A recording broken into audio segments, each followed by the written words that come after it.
ना जाई ससुरवा पियवा सौती न रखले बा। माई रे हम ना जाई ससुरवा पियवा सौती न रखले बा।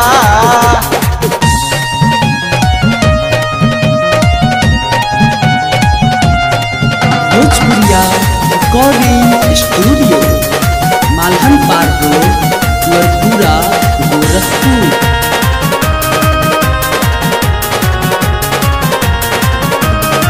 सुन रे माई कहतानी सही है कहेला जाके अपना नैहरे में रही है सोचना।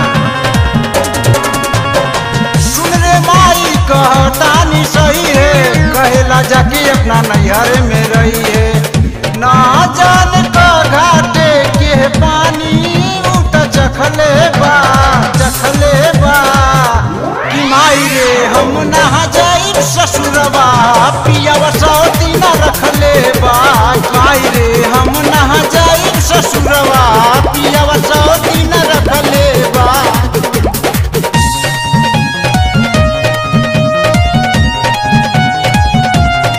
म्यूजिक बाय प्रवीण के पांडे।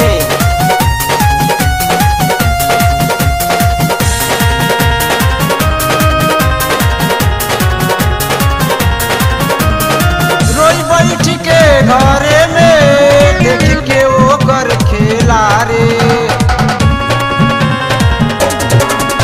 दिन भर के गायब रहेला राती में लेके सुतेला रे। मर जाइब खा के जहर यह दुख इतना बटले बा।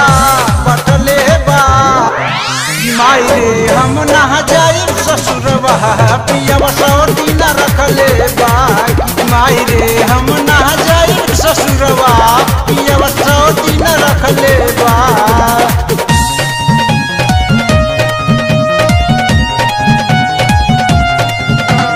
भोजपुरिया recording studio Malhan park road Kunwarpura Gorakhpur.